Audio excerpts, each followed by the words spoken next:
Je suis allée à la rencontre de Laurie aujourd'hui qui nous parle de sa maternité et de son déclenchement et de son accouchement par voie haute qui en a découlé. Je vous laisse découvrir tout de suite son témoignage. Bon visionnage à tous. Laurie, merci de me recevoir aujourd'hui pour la chaîne Maman Sacrée. Je vais te laisser te présenter. Bonjour, je m'appelle Laurie, j'ai 34 ans et je suis maman d'un petit gabin qui a 15 mois. Alors, est-ce que tu peux nous expliquer comment s'est déroulée de manière générale ta grossesse? Est-ce que tu avais des mots particuliers et si tu avais un projet de naissance? Alors ma grossesse s'est très bien passée. Par contre, j'ai des problèmes de santé, donc j'ai eu une grossesse quand même qui était assez suivie, une grossesse considérée à risque. Donc j'ai accouché quand même à 2 heures de route de mon habitation, donc j'avais des trajets à faire assez régulièrement. Mais tout s'est vraiment bien passé. J'ai pas eu de nausées, j'ai pas eu de vomissements. J'ai vraiment une grossesse de rêve, vraiment de rêve. J'ai pu faire tout ce que je voulais, vraiment super. Alors avec mon problème, avec mon problème de santé, c'est impossible d'accoucher sans péridurale, c'est impossible. J'ai pas mis un projet de naissance en particulier, je suivais le protocole. C'était obligatoirement un déclenchement. D'accord. Ouais. Et toi, alors, comment tu as accueilli la nouvelle Alors de moi, ce déclenchement? j'ai été un peu triste au début. Je me dis, j'aurais pas un accouchement naturel, parce qu'on m'avait dit que j'avais une chance sur deux d'avoir une césarienne ou par voie basse. Et puis je me dis que déclenchement, on force les choses. Donc ouais, j'étais un peu mitigée par ce déclenchement. Un peu mitigé parce que tu pensais que ce serait pas vrai Oui, oui. voilà, pour accoucher et du coup, comment tu t'es préparée à ce déclenchement? Est-ce que Alors on m'a juste dit que ça pouvait durer jusqu'à 3 jours, qu'il y avait plusieurs étapes à suivre, mais c'est tout. On m'a pas vraiment expliqué dans les détails ce déclenchement. d'accord. Je Et pense qu'ils ont pas voulu me faire peur en fait. Je pense que ouais, voilà, oui, ils ont ils ont pas expliqué dans les grandes lignes et puis ils sont arrêtés là. oui, ils sont pas rentrés dans les Non, détails de la manière dont ça allait se passer, ce qu'ils allaient te proposer pour pas du tout. faciliter l'accouchement ou des choses comme ça. Ok. Et est-ce qu'on t'a proposé une date du coup pour le déclenchement? Organiser ton déclenchement. Donc la date de mon terme normalement c'était le 25 novembre 2023 et du coup en général 10 à 15 jours avant. Et je suis arrivée à la maternité le 14 novembre Le 2020. 14 novembre, comment ça se passe? Donc je prépare mes affaires, on fait avec mon conjoint, on va direction Créteil, on se prépare, donc on m'accueille, on fait le formulaire, je monte en chambre. Et là, c'est à ce moment-là qu'on va m'expliquer un peu plus en détail qu'est-ce qui va se passer. Donc la première étape, j'ai eu un ballonnet, donc c'est par une action mécanique. Ensuite, j'ai eu le tampon. Ensuite, j'ai eu le gel et la dernière étape, c'était l'ocytocine. Donc, comme ma sage-femme me dit, vous avez tout eu. Je dis oui, ah oui, oui, j'ai tout eu. Des méthodes C'est possibles, ça. voilà, Que ça soit mécanique, hormonal, tu as pu tout tester voilà. pour, voilà, pour faciliter la C'est mise ça. en route du travail. Oui. Et du coup, est-ce qu'il y a une des méthodes qui a plus fonctionné que l'autre ou toi, comment tu gérais les contractions? Alors, je dirais que moi, pour moi, la plus, c'est le ballonnet parce que j'ai Ouais. vraiment senti une douleur. Ouais, là, c'était douloureux. C'est déjà rien que la mise du ballonnet. On gonfle les ballons, après on gonfle encore un deuxième ballon. Pour moi, ça a été assez douloureux. Et après, dans la nuit, j'ai senti les douleurs. Et après, tout ce qui est tampon, gel ou l'ocytocine, là, j'ai eu aucune douleur. Un Bon. ballon qui était Oui, plus oui, oui, vraiment mécanique. mécanique ou voilà, ouais, on sent. Ok. Euh, Moi, j'ai eu de la chance ou peut-être la malchance, je dirais, parce que je sentais pas mes contractions. Et à la fin, on m'avait dit que je les sentais pas parce que le bébé était trop haut dans le col et comme sa tête, elle appuyait pas sur mon col, donc j'avais bien parce que j'avais un monitoring, on voyait bien les contractions, mais moi je ne sentais rien du tout. Donc on m'a percé la poche des os. Donc après on m'a mis sous antibiotiques pour éviter les infections, comme on perce la poche. Et c'est vrai que moi à ce moment-là, je me dis bon, on m'a mis l'ocytocine, c'est la dernière étape, il va arriver. Et toujours pas, toujours pas. J'étais toujours à 4. On est toujours me faire des examens toutes les heures et que je trouve que c'était un peu invasif ces examens toutes les heures pour vérifier mon col, mais j'étais toujours à 4. Alors ensuite, pour moi, là, ça a été les montagnes russes. Vraiment, à ce moment-là, je me dis, je suis à la dernière étape et il se passe toujours rien. Je ressens aussi le stress de mon conjoint. On commence à se dire, mais qu'est-ce qui va se passer? Qu'est-ce qu'ils vont faire? Ça fait des heures que je suis là et rien n'avance, rien ne bouge. Et là, on commence un peu à crier avec mon conjoint en disant, bah, je veux une césarienne. Ça fait 4 jours que je suis là. Je vais pas rester encore une semaine. Et là, il commence à me dire, donc il y a l'interne qui arrive, qui vient me voir dans la nuit, voilà, du 16 au 17 novembre, en me disant, oui, mais avec votre pathologie, vous vous rendez pas compte, c'est quand même un acte chirurgical, c'est pas anodin. Vous pouvez faire une hémorragie, ça peut aggraver votre cas. Pour l'instant, le cœur du bébé va très bien, on reste comme ça. Pour moi, c'était très violent parce qu'on m'écoutait pas. On m'écoutait pas du tout. On suit le protocole et on m'écoute pas. Mais moi, on m'avait dit qu'un déclenchement, ça durait 3 jours. Et là, on arrive plutôt dans le 4e jour. Donc, et c'est vrai que pendant tout mon séjour depuis le 14 novembre à la maternité, je n'ai vu que des sages-femmes. Et je me dis, bon, bah, est-ce que vous pouvez appeler un gynéco? Et là, on me répond, si vous voyez un gynéco, c'est mauvais signe. Oui, mais ça fait 4 jours, je veux voir un gynéco, je veux voir ce qu'il en pense de cette situation. Et après moult et moult, on voit enfin un gynéco et je vois la gynéco et je sens aussi que qu'elle était débordée. Vraiment, je l'ai un peu senti. Et là, elle arrive et tout de suite, elle dit non, mais elle est là depuis trop longtemps. Il faut faire une césarienne. Et là, en 5 minutes, tout bouge. Enfin, tout bouge. 10 personnes arrivent dans la chambre, on me prépare. Là, donc j'ai même pas eu le temps de de me retourner que j'étais déjà dans la salle pour la césarienne en urgence. Et comment ça s'est passé pour toi et ton conjoint au moment où on va faire une césarienne? Ah bah moi j'ai pleuré parce que toutes les émotions s'est redescendu. Je me dis enfin, bah je vais voir enfin mon bébé. Je me dis Enfin, on m'a écouté, enfin, oui, comment il a géré tout ça? ça a été très compliqué pour lui. Hein. Ça a été très compliqué. Puis il donnait aussi plus de nouvelles à la famille. Donc il sortait régulièrement, il revenait. On lui demandait bah qu'est-ce qui se passe, ça va, où vous en êtes, on s'inquiète. Et de me voir aussi souffrir, ça a été vraiment les montagnes russes. Ça a été très très compliqué. Oui. Des proches qui voulaient avoir des nouvelles en Oui. plus, un peu de pression C'est pour ça. savoir où ça en était. Surtout que c'est le premier bébé des deux côtés. Des deux côtés, Donc oui. voilà, c'était. Il Oui. était attendu. Il était attendu, oui. Alors pour moi, c'est un peu une sensation bizarre. Donc on m'avait posé la péridurale quand même, quelques jours avant, et on me dit, Madame, vous allez sentir, mais vous allez pas avoir mal. Et là, je me dis, c'est bizarre. Comment je peux sentir? On met la péridurale, normalement c'est pour rien sentir. Et effectivement, quand il commence, donc là la gynéco là, elle commence plus à détailler ce qu'elle fait. Elle parle un peu, je fais si. Et là, je dis ah, c'est trop bizarre comme sensation, c'est que je sens qu'on me trifouille un peu, j'ai pas mal. Donc ouais, au début, je me dis c'est sûr.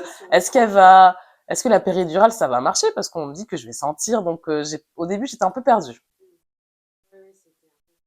Oui, oui, vraiment, tu sens, mais t'as pas mal. C'est une sensation assez bizarre, oui. Là, du coup, ils ont plus détaillé un petit peu. Oui, la gynéco, chaque étape, en fait, à chaque fois, elle faisait une étape, elle parlait. Et ton bébé, pour lui, même pendant le déclenchement, tout allait bien. Très bien, tout allait très bien. Très bien. Tu m'expliquais tout à l'heure qu'il avait changé de position. Oui, oui, oui. Et même la gynéco a dit, bah, vous n'aurez jamais pu accoucher par voie basse tellement il était mal positionné. Donc c'est vrai qu'à ce moment-là, quand on dit ça, je me dis, j'ai attendu 4 jours pour rien, en fait. On dit oui, puis la sage-femme dans la nuit, mais si, vous allez accoucher par voie basse, vous allez accoucher par voie basse, vraiment, j'ai, voilà, un peu d'espoir, et au final, tout cet espoir, à la fin, moi, c'était une libération. Vraiment une libération, parce que je me voyais encore plusieurs jours, on dit, ah bah, vous êtes à 4, vous êtes à 4, vous êtes à 4. Moi, je me dis, au bout d'un moment, c'est pas possible, il faut faire quelque chose, même s'il y a des risques, il faut faire quelque chose. Je vais pas rester encore comme ça. Et puis, ce qui est vraiment compliqué, c'est que toutes les heures, on vient de te déranger. Toutes les heures. Donc, tu peux pas dormir. Et même moi, je l'ai dit à un moment à l'interne qui est venu me voir, j'ai dit, mais vous vous rendez compte, on m'a posé la péridurale, là, ça fait 24 heures que j'ai pas mangé. Et comment vous voulez que je pousse, en fait? J'ai plus d'énergie, j'ai plus de force, j'ai plus rien. Et c'est pour ça que, bah, j'ai vraiment pas été écoutée par l'interne, quoi. Vraiment pas. Je lui ai dit, comment vous voulez que je pousse? J'ai plus d'énergie. Je peux pas manger, je peux boire 2 gorgées un peu et c'est tout, quoi. Donc ouais, très compliqué. Une fois que la césarienne se fait, par voie haute. Donc bah encore du stress parce que je l'ai pas entendu pleurer. D'accord. Donc là, moi, je me suis dit, bah, il se passe quelque chose. Personne me dit rien. Et puis à un moment, je dis, bah ça va, oui, oui, vous inquiétez pas, madame, il est un peu secoué, mais il va bien, il va bien. Et la première fois que je vois mon bébé, c'est sur une photo d'un personnel soignant. Donc moi, ça a été très, très violent. Je l'ai pas vu. Je l'ai vu sur une photo. Et donc aussi pour devenir mère, suite à ça, pour moi, ça a été très compliqué parce que j'ai pas vu mon bébé. Comme j'ai accouché par césarienne, pour moi, on m'a ouvert, on me l'a pris et après on est parti. Donc ça a été très compliqué. Ah oui, oui, oui. En fait, t'as l'impression arraché un Oui. petit peu. Une partie de moi. On m'a arraché une partie de moi. Je l'ai pas vu. Et tu vois tout le personnel soignant en train de courir avec ton bébé dans les bras et on te dit rien, mais rien du tout. Donc très dur. Ah bah de pas l'entendre pleurer, on sait très bien que si un bébé il pleure pas dans les quelques secondes, c'est quand même un peu, ça met quand même sa vie en jeu. Donc je l'ai pas entendu pleurer. Mon conjoint, le personnel soignant, il pouvait venir assister à la césarienne, mais il n'a pas voulu parce qu'il était dans un état. Moi aussi j'étais dans un état. Je lui dis écoute, c'est pas grave. Je suis déjà stressée. Si t'es à côté et que t'es aussi stressée, pour moi ça va être un peu trop d'émotions. Je préfère que tu restes dans le couloir et que au moins tu vas voir le premier le bébé. Donc donc il a vu le personnel soignant, le bébé. Après il a pleuré et il a fait le pot à pot avec notre petit.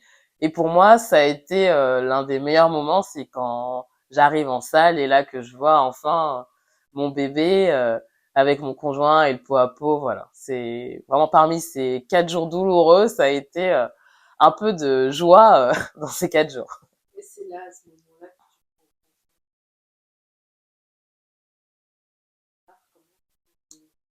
tu as vu Pas tout de suite, hein. Ça a mis du temps, mais me dire qu'il est là, il est avec son papa, il va bien, et oui, voir, ouais, voir bah, les yeux émerveillés de mon conjoint, voir son fils, c'était magique. Pour moi, c'était merveilleux. Ouais, c'était un bon moment Oui, à ce moment-là, post-césarienne. c'est ça.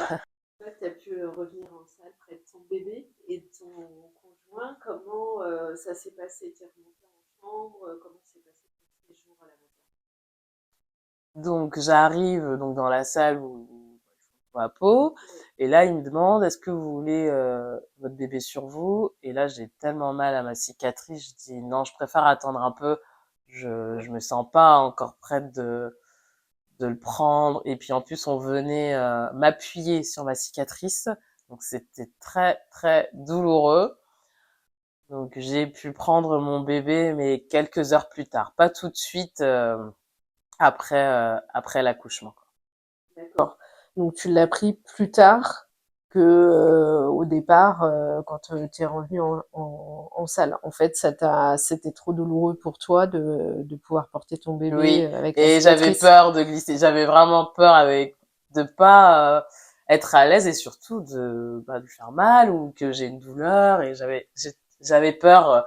J'ai préféré attendre, et après quand on est monté enfin dans la chambre, là enfin là j'ai avec la douleur qui était un peu voilà, je dis bon, là j'ai enfin pu le prendre dans mes bras. Ouais, ok, t'as pu un peu profiter avec ton bébé Oui. une fois que t'étais remontée en chambre.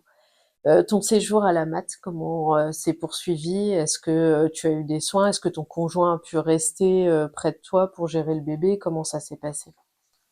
Ben, ça s'est bien passé, Ouais. vraiment l'équipe à l'écoute, je trouve. Mhm. Après, mon conjoint a pu rester, mais sur un transat, et je pense que là, il faudrait faire des choses Ouais. pour le papa. Moi, je trouve vraiment, et il y a d'autres papas aussi qui ont fait la même réflexion, Hmm. c'est qu'ils ont l'impression que qu'il n'existe pas. Oui, qui sont pas pris en compte C'est alors que que la maman, le bébé, j'ai quand même accouché à Créteil, à 2 heures de route, ouais. et il y a rien de prévu, même pas un lit d'appoint, même pas. C'était vraiment un transat quoi. Et en plus, je suis restée 10 jours parce que comme j'ai eu un déclenchement qui a duré 4 jours, plus une césarienne, donc on garde 5 jours, donc Hmm. pratiquement 10 jours. Oui. Il a dormi sur un transat. Donc pour moi, il faudrait vraiment faire des choses bah, pour que le papa soit quand même mieux pris en Oui. compte, ou même avec un système quand même un peu plus confortable. Je sais qu'il y a des maternités où il y a des chambres vraiment pour les Hmm. deux. Il faut mettre un peu plus voilà d'argent, payer. Mais voilà, pour moi vraiment, c'est mon coup de gueule, ça serait vraiment de considérer les papas Ouais. et de mettre des choses en place pour qu'ils dorment Et quand même qui, un peu plus confortable que sur une chaise qui se déplie ou vraiment un transat. Ouais. bah oui, qu'ils soient quand même un peu plus pris en compte aussi dans la maternité parce qu'ils ont toute leur place aussi. Bah oui, surtout Et que moi j'ai eu vraiment besoin de lui. Le bien sûr, premier bain, je n'ai pas pu le faire, oui. j'étais tellement affaiblie. Changer la couche, il faisait tout à ma place. Moi vraiment j'étais allongée dans le lit et c'est tout quoi. Et je prenais mon bébé, mais vraiment les premiers soins c'est lui. Donc pour moi vraiment, il faudrait vraiment faire quelque chose Pour les papas. pour les papas, vraiment pour les Ouais, ouais. papas. Même je vois pour le repas, il devait sortir. Oui, oui, qu'il y ait vraiment une prise en charge pour le papa à côté, que ça soit au niveau du confort, mais au niveau aussi, voilà, de l'accompagnement Tout à aussi, fait. parce que c'est un travail d'équipe. Bah oui, Le oui, papa, oui. il est Bah la là, parentalité voilà. pour moi c'est vraiment un travail d'équipe. Oui, oui, oui. Et juste une fois, on lui a proposé un plateau repas parce qu'il y en avait en trop parmi les 10 jours. Mais ouais, vraiment pour dormir et pour les repas, Ouais, il faut. Moi, je trouve vraiment, il faut faire quelque chose quoi. C'est toujours sortir, revenir, surtout dormir sur un transat pas confortable. Surtout Ouais. que dans certaines maternités, ils arrivent quand même à faire des choses. Il y a des lits qui se déplient en dessous comme une armoire où voilà le papa peut s'installer. Enfin, il y a des Ou choses quand même. même, j'ai une copine qui avait quand même un peu une sorte de lit de camp, voilà. Oui, Je demande pas un commun dans l'hôtel 5 étoiles, mais un minimum un quand même pour les minimum pour papas. les papas aussi parce que justement en plus, je trouve dans la prise en charge de la césarienne, je pense que le papa, la présence du papa est plus Ah qu'indispensable. bah oui. Pour aider la maman, qu'elle puisse se remettre aussi. Et puis, bah, quand on est endolori avec une cicatrice éventuelle, bah voilà, c'est quand même plus facile d'avoir le papa près de soi pour Mm. pouvoir gérer ou pour pouvoir, voilà, donner le bébé, etc. C'est quand même plus facile si le papa est là ou si le coparent est là, en Ah tous les cas. bah oui. Ah oui, bah moi j'aurais pas pu, hein.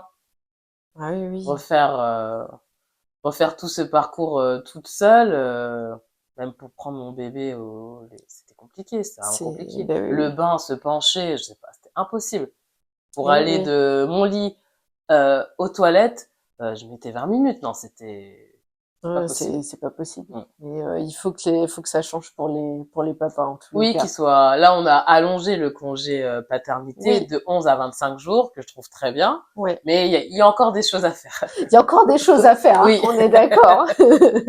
Comment s'est passé ton retour à la maison?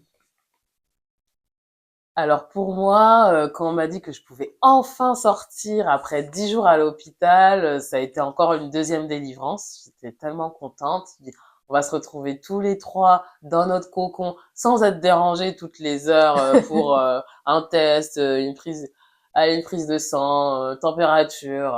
J'étais vraiment contente, vraiment contente. Mais d'un côté, j'avais peur. Je me Quelques dis, appréhensions? bah, parce que là, il y a plus de personnel soignant. Là, t'arrives à la maison, t'es toute seule. T'es toute seule. Et donc, du coup, bah, le papa a directement été mis dans le bain, déjà à la maternité, donc il a continué. Et puis, moi, petit à petit, je reprenais des forces, donc j'ai Oui. pu plus m'occuper de mon bébé. Donc ça, c'était vraiment un chouette moment. Mmh. Mais après, quand il est reparti au travail 25 jours après, ça a été très compliqué pour moi parce qu'on avait trouvé un rythme à deux. On Oui. alternait, vraiment, on avait trouvé notre rythme. Et là, au bout de 25 jours, bah, tous les repères, tout ce qu'on avait, Ça sont s effacés Ouais. parce qu'il repart au travail, il est plus à la maison. Et là, il a fallu retrouver des nouveaux repères, en fait, toi et ton bébé, pendant que le papa, est au travail. Oui, et c'est vraiment pas évident surtout que Gabin, il pleurait beaucoup, Oui. à cette époque. Donc c'est vrai que toute la journée, j'ai accouché au mois de novembre, il faisait moche, Mmh. j'avais pas trop envie de sortir faire un tour. Donc ouais, le retour à la maison, ça a été compliqué pour moi. Ça a été compliqué. Est-ce que tu avais, des personnes ressources, on va dire, des personnes qui t'ont accompagné? On parle de village, tu sais, autour de Oui. la L'expression, maternité. comme on dit, pour élever un enfant, il faut tout un village. Et je Exactement. trouve que vraiment, au début, c'est vraiment ça. J'ai eu de la chance d'avoir l'aide par l'ADAD, donc Oui. l'association, donc une auxiliaire qui venait 2 à 4 heures par semaine. Et ça m'a fait beaucoup de bien de pouvoir parler, de poser des questions vis-à-vis de mon bébé, parce que quand on est jeune parent, on sait pas en fait, on apprend au jour le jour, vraiment au jour le jour. Donc ça m'a fait du bien. J'ai aussi pu avoir une femme de ménage grâce à ma mutuelle qui prenait en charge. Donc voilà, on avait mis quelque chose en place Mmh. avec ça. Et puis ma maman qui est venue à la maison pendant une semaine m'aider. Et j'ai des copines qui venaient. Donc on a quand même attendu un peu pour les visites Oui. parce que j'étais vraiment affaiblie et je voulais pas voir du monde Mmh. vraiment quand je suis arrivée. Mais au bout de 2 mois, on a autorisé. Et donc voilà, mes copines vraiment qui venaient me voir. Et l'attention que vraiment j'ai vraiment adoré, c'est que j'ai une copine qui est venue avec un plat. Et ça m'a fait tellement plaisir. Elle dit oui, je sais. Voilà, on m'a dit que pour manger et tout, donc je t'ai fait un plat et tout, comme ça tu pourras le prendre avec Hugo. Et vraiment pour moi, ça m'a vraiment touchée. Je pensais pas qu'un jour un plat me toucherait tellement jour nuit, tu sais plus trop où t'en es, et qu'une copine te ramène un plat, c'était ouais, c'était vraiment bien. Ça t'a fait du bien parce que tu t'es dit, voilà, c'est quelque chose de simple, mais voilà, c'est pas quelque chose que j'aurais à faire aussi. Voilà, c'est quelque chose Voilà. en moins. Je trouve que c'est une délicate attention. Et puis Ouais. on pense à toi. Oui, On il pense pense à pas au toi. bébé, au jouet. Là, on dit bah Laurie, ok, ça, mais j'ai aussi quelque chose pour toi. Et de ramener un plat à une jeune maman, pour moi, je trouve que c'est un beau cadeau. Ça fait partie des beaux cadeaux. Et c'est Oui, vrai qu'on n'en parle pas assez, mais la DAD aide beaucoup, peut aider, hein, faut faire la demande. Mais c'est vrai que pour les jeunes mamans et les parents, même les futures mamans peuvent avoir cette aide-là pendant la grossesse. Moi, je me souviens par expérience, oui, quand j'étais alitée, j'avais demandé effectivement à la DAD et j'avais donc une personne qui venait me faire un petit peu le ménage, voilà. Et ça m'a bien soulagée parce que je pouvais pas me lever. oui. Donc, c'est bien d'en parler parce que c'est vrai que c'est méconnu encore. Et là, en plus, c'est quelqu'un qui venait pour t'aider pour le bébé, c'est ça? Pour le bébé. Vraiment, en Ouais, fait, c'était en fonction de moi, hein. Si je ouais, voulais me reposer, j'allais me reposer 1 heure à garder le bébé. Si je ouais. voulais discuter, on discutait toutes les deux. Si je posais mes questions vis-à-vis du bébé, comment Mm, faire. Ou aussi, bah, des fois, j'avais des rendez-vous avec la sage-femme mm. pour voilà le périnée, elle pouvait garder. Et vraiment, ce que j'aime bien, c'est qu'il s'adapte à toi. Vraiment, il s'adapte. Oui, J'ai besoin de ça, j'ai besoin de ci, ou voilà, vraiment. Et elles sont vraiment à l'écoute. Vraiment, voilà. ouais, Un bah, petit c'est clin d'œil super. pour la date, vraiment, qui m'ont aidé. Qui t'ont bien aidé. Oui. Ok. Est-ce que tu as eu un accompagnement particulier pendant ta grossesse ou est-ce que tu t'es sentie assez accompagnée pendant la grossesse, pendant le postpartum et pendant l'accouchement? Alors, pendant la grossesse, je me suis vraiment sentie accompagnée, comme Mm. j'avais des rendez-vous régulièrement. Oui, Pour moi, il y a un suivi.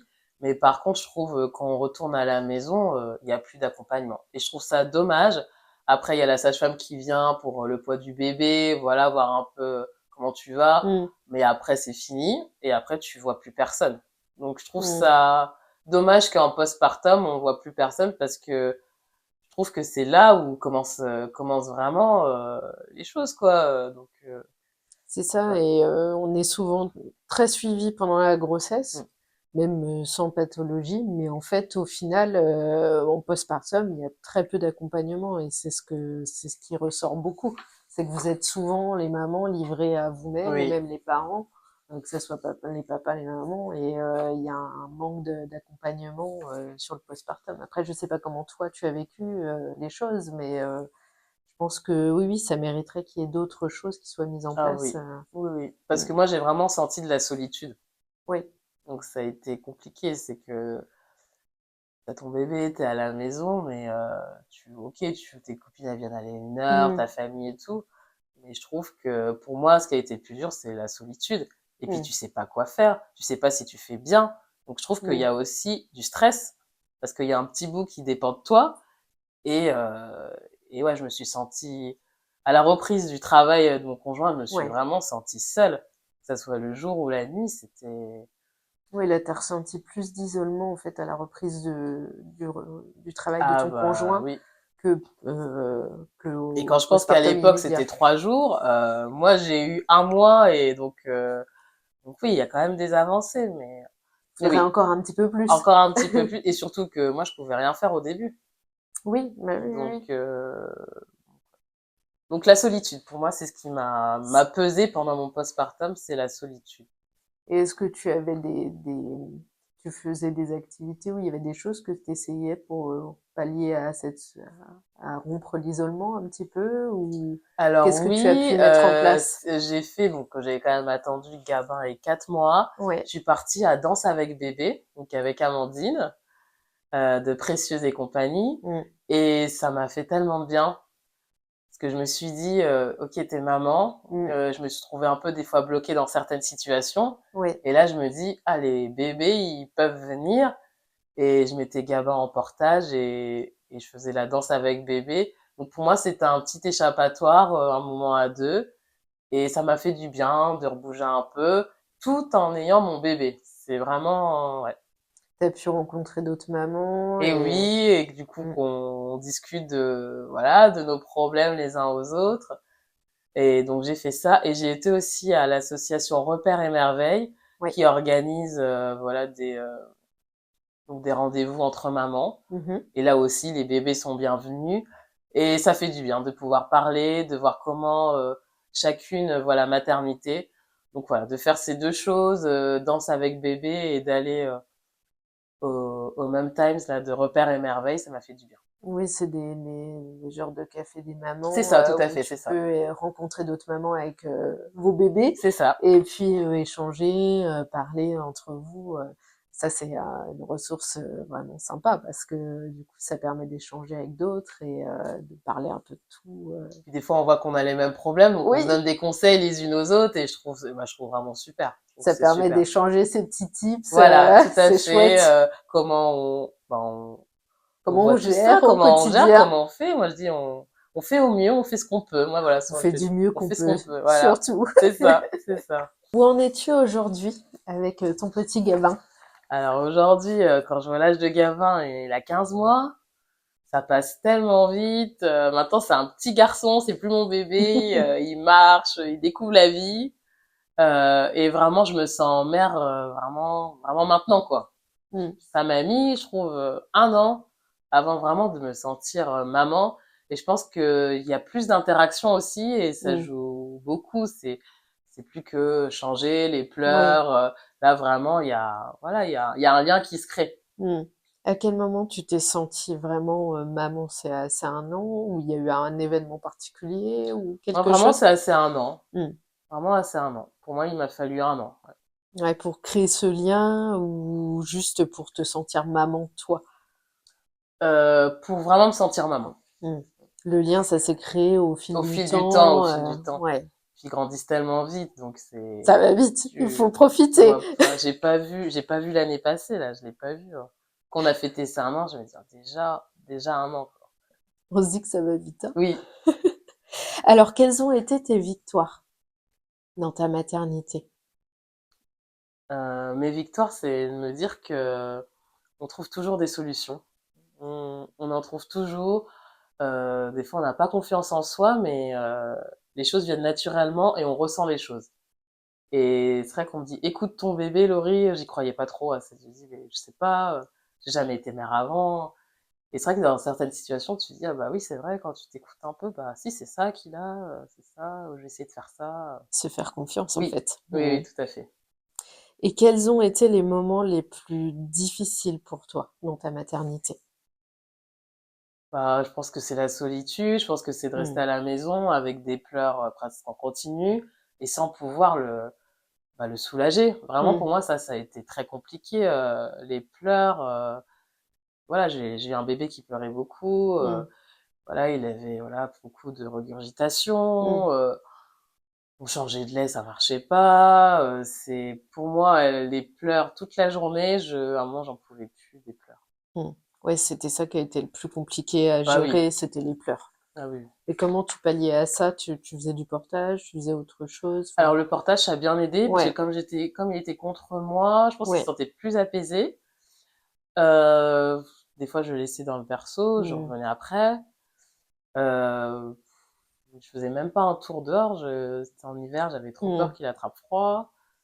Ouais, les pleurs, ça a été Ouais, très les pleurs, ça a été très compliqué. compliqué, Mmh. très compliqué. Ouais, c'est ce qui a été le plus compliqué pour toi, Oui. dans la maternité. Et par rapport au déclenchement, qu'est-ce qui a été le plus difficile? Par rapport au déclenchement, pour moi, ce qui a été dur, c'était l'attente. Ouais. Et Un jour, 2 jours, 3 jours, 4 jours. Ça a été très compliqué. Et aussi de voir qu'à chaque fois, on met une méthode en place, ça marche pas. mmh. Pour moi, à chaque fois, je redescendais, le ballonnet, oh, tampon, ça n'a pas marché, gel, ça n'a pas marché. Mmh. Ouais, en fait, c'est les montagnes russes au niveau des émotions. Pour moi, c'est ouais, l'attente et puis de voir que ça marche pas, de voir que ok, c'est la santé, s'il y a des Mmh. protocoles, mais des fois, je me dis que voilà, peut-être tous les protocoles, faut peut-être faire peut-être plus du cas par cas, je sais Mmh. pas, mais ouais. OK. Qu'est-ce que tu voudrais dire à une future maman? Bah, je dirais à une future maman de s'écouter, comme ce qu'on m'a dit, que je pensais pas, mais vraiment de s'écouter et qu'on fait au mieux qu'on peut, quoi. Vraiment, c'est ce que je voudrais lui dire. Qu'est-ce que tu voudrais dire à une future maman qui va avoir un déclenchement? Euh, je lui, je lui dirais que si elle a des questions, peut-être les poser en amont, Mmh. de peut-être pas attendre le jour J, et de se dire que voilà, tous les déclenchements sont différents. C'est vrai que moi j'ai eu un déclenchement de 4 jours, mais j'ai des copines, elles ont eu des déclenchements au bout de 24 heures, même avant 24 heures, le bébé est là. Bien sûr. Donc voilà, que tous les déclenchements sont différents et peut-être de poser les questions en amont, de peut-être savoir comment ça va se passer vraiment. Oui, Voilà. demander aux professionnels de Oui, santé, d'expliquer un petit peu plus comment ça se déroule tout ou à les fait. méthodes qui peuvent être proposées pendant le déclenchement. Oui. OK. Qu'est-ce que tu voudrais dire à une jeune maman? À une jeune maman, Mmh. je lui dirais que tout passe. Ça, c'est vraiment un conseil qui m'a beaucoup aidé Mmh. parce que quand on est dans des moments difficiles, on se dit que ça va durer une éternité, mais en fait, pas du tout. C'est que à chaque étape de la vie du bébé, c'est des choses différentes. Et donc, je lui dirais que les choses passent, vraiment, et que ça passe très vite aussi. Tout passe. Si tu avais une baguette magique, qu'est-ce que tu pourrais changer, dans la prise en charge de la maternité? Ou de la parentalité d'ailleurs? Une baguette magique, Ouais. Qu'est-ce que bonne tu ferais avec question. une baguette magique? Pour les mamans, pour les parents? Euh, Bah, peut-être d'avoir plus de... Bah, comme je te disais tout à l'heure, que les personnels soignants aient le même discours. Oui. Parce que quand tu es ton premier enfant, quand tu as des discours contradictoires, c'est très compliqué de savoir quoi faire. Donc ça, pour moi, je pense que ça nous aiderait qu'il y ait le même discours partout. Moi, à la maternité, j'ai vu 2 auxiliaires à 5 minutes d'intervalle. Ils m'ont dit le contraire. Une Mmh. m'a dit noir, l'autre m'a dit blanc. On se regarde avec mon conjoint, on dit, ben, on fait quoi en fait? C'est perturbant pour des jeunes parents. Perturbant. Et après aussi une baguette magique, peut-être plus de relais. Oui. Savoir sais pas un système en place, mais un sorte de relais pour qu'on puisse souffler. Parce que des fois, bah, la famille n'est peut-être pas forcément dispo, le conjoint est au travail. Et peut-être, voilà, d'avoir quelqu'un qui fait le relais, peut-être 1 heure ou 2 dans la journée, c'est énorme. Donc ouais, peut-être avoir un peu plus de relais, voilà, je pense que au au quotidien quotidien, ouais, ouais. pour les jeunes parents. Qu'est-ce que tu voudrais demander au ministère ou au gouvernement actuellement en place pour améliorer la prise en charge de la maternité ou améliorer le quotidien des parents? Qu'est-ce que tu leur demanderais? Alors moi, je leur demanderais pourquoi le congé parental est à 400 euros.